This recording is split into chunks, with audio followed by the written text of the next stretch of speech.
안녕하세요. 매일 묵상 오늘은 요한복음 21장 1절부터 14절 말씀 보도록 하겠습니다. 네, 이제 21장은요.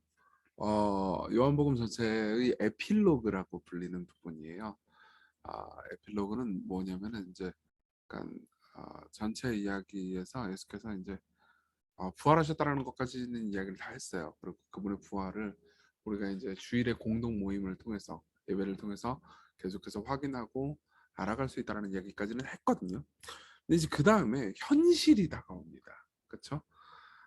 요즘 좀 좋은 말이라고 생각하진 않는데 어쨌든 요즘 애들 말로 현타라고. 근데 그런 상황에서 이제 어떻게 예수님이 우리를 돌보시는지에 대한 이야기를 마지막에 요한이 하고 있어요. 그래서 이제 마지막에 예수께서 베드로를 찾아오신 장면을 봅니다. 그 후에 예수께서 디베랴 호수에서 또 제자들에게 자신을 나타내셨으니 나타내신 일은 이러하니라. 조금 지난 것 같아요. 지난주에 이제 도마가 예수님을 향해서 나의 주님이시오, 나의 하나님이십니다라고 말한 그 일 이후로 조금 지난 것 같아요. 시몬 베드로가 디두무라 하는 도마와 갈릴리 사람 가나 사람 나다나엘과 세베대의 아들들과 또 다른 제자 둘이 함께 있었어요. 근데 시몬 베드로가 나는 물고기 잡으러 가노라 하니 그들이 우리도 함께 가겠다 하고 나가서 배에 올랐으나 그러니까 이제 물고기 잡으러 가버려요. 이들은 누구죠? 사도예요. 사도면 복음 전하러 가야 되는데 물고기 잡으러 가버려요. 사실 주께서 주신 소명을 또 떠난 거죠. 근데 이제 이 사도들을 비난하려고 그런 건 아닙니다. 그러니까 현실의 시간이 다가온 거예요. 우리도 삶에서 그러니까 그분의 뜻을 따라서 살도록 소명을 받은 사람들이거든요. 모든 그리스도인들은 소명받은 사람이에요. 저 같은 목사만 소명받은 사람이 아니고 여러분들은 여러분들의 삶의 자리에서 복음을 전하고 사람들을 섬기라고 부르심 받은 사람들이고 물론 거기서 이제 월급을 받고 삶을 살아가긴 하지만은 여러분들의 삶은 월급 받고 집 짓고 밥 먹고 그리고 그냥 세상 사람들이 살아가는 것하고 똑같은 삶을 살도록 부르심 받은 게 아닙니다. 어쨌든 우리는 보통 그냥 실천적으로는 마음속으로는 유신론자지만 실천적으로는 무신론자처럼 살아갈 때가 많죠. 음. 근데 어쨌든 간에 그렇게 삶을 살 때 그날 밤에 아무것도 잡지 못했어요. 여러분 보십시오. 우리가 하나님께서 우리에게 주신 소명을 까먹고 살잖아요. 그럼 우리는 아무런 열매를 맺지 못하고 살아갑니다. 근데 그런 상황에서 그리스도께서 찾아오세요. 그래서 예수께서 바닷가에 서셨으면 제자들이 예수신 줄 몰랐습니다. 예수께서 이르시되 얘들아 너에게 고기가 있느냐? 대답하되 없나이다. 그러니까 무슨 말입니까? 너희들에게 열매가 있니? 없죠. 예. 이르시되 그물을 배 오른편에 던지라 그리하면 잡으리라 하시니 이에 던졌더니 물고기가 많아 그물을 들 수 없더라. 보세요. 이게 이제 153마리의 물고기를 잡는 장면인데 우리는 153마리의 물고기를 잡는 장면이 기적이라고 생각하잖아요. 물론 그것도 기적입니다. 그렇지만 또 더한 기적은 뭐냐면 밤새도록 고기를 잡았는데 이 프로 어부들이거든요. 이 어부들이 고기를 못 잡는 것도 기적이에요. 한 마리도 못 잡았어요. 그것도 기적적인 일이죠. 그러니까 하나님의 섭리가 여기 있었던 거죠. 그래서 배 오른편에 아무렇게나 던지라는 거거든요. 근데 어디에 물고기가 있는지는 이 어부들이 훨씬 잘 알아요. 예수님보다. 그렇죠? 그러니까 당연히 예수님이 더 잘하시지만 어쨌든 이제 그러니까 직업상으로는요. 그래서 어떻게 했냐? 그냥 아무 때나 던졌는데 진짜 거기에 물고기를 모으신 거죠. 예수께서 물고기야 그리로 가라 이렇게 명령하신 겁니다. 예수께서 사랑하시는 그 제자가 베드로에게 이르되 요한이죠. 요한이 베드로에게 이르되 주님이시다, 예수님이시다. 그러니까 시몬 베드로가 걷고 있다고 주님이라고 하는 말을 듣고 겉옷을 두른 후에 바다로 뛰어내리더라. 그렇죠? 다른 제자들은 육지에서 거리가 한 50칸쯤 되므로 작은 배를 타고 물고기 든 그물로 끌고 와서 육지에 올라갑니다. 그러니까 베드로는 막 흥분해가지고 갑니다. 예수께서 자신을 다시 찾아왔으니까는 반가운 마음도 들고 또 미안한 마음도 들었겠죠. 육지에 올라가니까 숯불이 있는데 그 위에 뭐예요? 생선이 놓였고 떡도 있어요. 무슨 말입니까? 그들이 물고기를 잡지 않아도 예수님은 그들에게 주실 물고기가 있었어요. 예. 참 이건 되게 중요한 지점이죠. 우리가 먹고 살기 위해서 살지 않아도 하나님께서는 우리를 먹이십니다. 그 말이 여러분들 일하지 말라는 의미도 아니고 여러분들이 직업을 가지지 말고 게으르게 살라는 의미도 아닙니다. 그렇지만 우리가 직업을 왜 가집니까? 왜 먹고 살기 왜 일합니까? 우리는 먹고 살기 위해서 일하는 존재들이 아니에요. 우리는 그리로 보내심을 받은 겁니다. 물론 그 안에서 열심히 일을 합니다.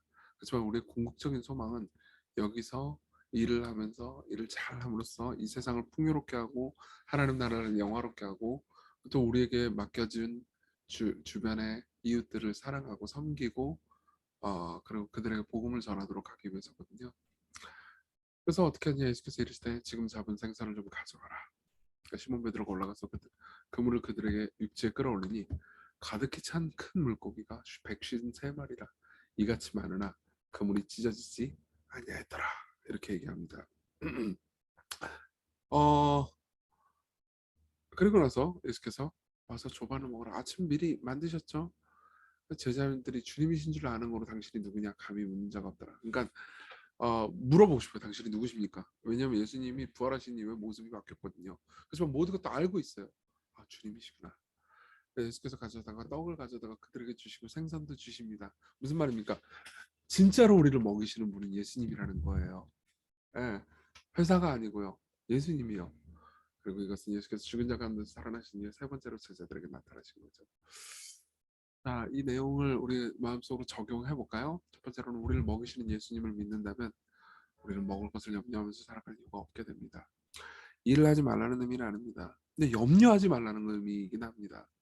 왜 우리는 자꾸 염려할까요? 왜 우리는 미래에 이 직장에서 잘 되지 못할까봐, 성공하지 못할까봐, 더 많은 돈을 벌지 못할까봐 염려할까요? 예, 그분이 정말 우리를 먹이시는 분이십니다. 우리가 그분의 명령을 따라 살아가지 않잖아요. 그럼 우리는 열매를 맺지 못할 거예요. 그래서 그분의 명령을 따라 살잖아요. 그러면 우리가 먹고 사는 문제를 그분이 걱정하십니다. 그렇죠? 우리가 그분의 명령을 따라 살아가지 않는다면 열매를 맺지 못할 거예요. 니콜라스 토머스 라이트라는 학자는 이렇게 얘기합니다. 당신이 애써 수고했지만 아무 결실도 얻지 못한 어떤 일이 있는가? 동이 터오는 장면을 지켜보라. 바닷가에 나타나신 그분을 바라보라. 그분의 음성에 귀를 기울여보라. 그런 다음 그분이 말씀하시는 대로 행동하라. 여러분, 우리는 소명받은 사람들입니다. 두 번째로는요. 우리에게 빵을 주시는 그리스도를 생각합시다. 그분이 우리의 빵이심을 다시 한번 떠올려 보세요. 예수께서 요한복음 이미 6장 31절에 내가 너희들의 생명의 떡이다라고 말씀하셨거든요. 그분이 우리의 필요를 가지시기 위해서 그분이 찢기셨습니다. 십자가에서. 그렇죠? 우리가 그분이 우리를 정말 돌보실까요? 네. 목숨을 주신 분이 우리를 살리기 위해서 목숨을 주신 분이 왜 우리의 먹고 사는 문제를 해결 안 하시겠습니까? 우리가 그분의 길을 따른다면 그분의 말씀을 따른다면 우리는 그분의 돌보심을 반드시 받고 있을 겁니다. 염려하지 맙시다. 우리 같이 기도합시다. 먹을 것을 염려하는 삶이 아니고 소명을 따라 살아가는 삶을 살게 해주세요. 우리가 가지고 있는 직장, 우리 가정, 우리 학교, 우리가 있는 모든 곳이 우리의 소명입니다. 매일 우리의 소명을 따라서 힘을 다해 살아가게 해주세요. 그리고 예수님이 우리의 식사, 우리의 빵, 우리의 생명이 되시기 위해서 하신 십자가에서의 희생을 생각하면서 그분이 우리를 사랑하신다는 걸 염려하지 않고 힘을 내서 기쁨으로 우리의 소명을 감당하면서 살아가게 해주십시오. 같이 우리 간절히 기도합시다.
기도하겠습니다. 자비로우신 하나님, 우리를 먹이시기 위해서, 우리에게 영원한 생명을 주시기 위해서 스스로 빵이 되셔서 찢기신 주님, 우리 육신의 삶을 위해서 빵을 주시지 않을 리 없다는 것을 기억하게 하소서.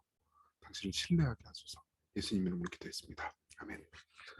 오늘 염려하지 않고 기뻐하는 하루 되셨으면 좋겠습니다.